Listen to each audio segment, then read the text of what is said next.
আরেকজন করছে 50 টাকা করে জমা করেছিল, আরেকজন করছে 100 টাকা করে জমা করেছিল। এল্লার টাকা নেওয়ার জন্য আমাকে সমিতি অফিসে আসেন। পরে সব হিসাব করে দেখি বাপ আমাকের জন্য প্রায় 37 লাখ টাকা জমি হয়ে গেছে। টাকাগুলা হিসাব করতে করতে আমার একদিন রাতের কথা মনে পড়ে গেল। ওই রাতে আমি আমার বাপক কষন, আপনি ক্যাঙ্কা বাপ, আমাকে ভবিষ্যতে আপনি কোন চিন্তা আছে? আপনি লাগাতে বাপ আমাকে দরকার নাই, কোনো টাকা পয়সায় দেন না আমাকেও, আমরা চলমো ক্যাঙ্কা করে।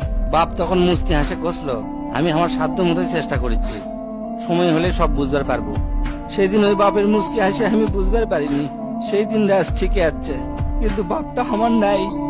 মাঝে মাঝে রাতের বেলা আকাশের দিকে তাকে কই, বাবা আজ পর্যন্ত তোমাকে বুঝতে পারলাম না, তোমার উপর খালি রাগই করে গেছি, কিন্তু তোমাকে জোরে ধরে কোনোদিন আই লাভ ইউ করতে পারলাম না। আজ বুঝিচ্ছি কৃষক তুমি এক শার্ট পরে 3 বছর পার করেছিলা, কৃষক তুমি এক স্যান্ডেল 32 বার সেলাই করেছিলা, তোমার কাছে ক্ষমা চাওয়ার সময়টাও দিলা না। আমাকে তুমি মাফ করে দিও।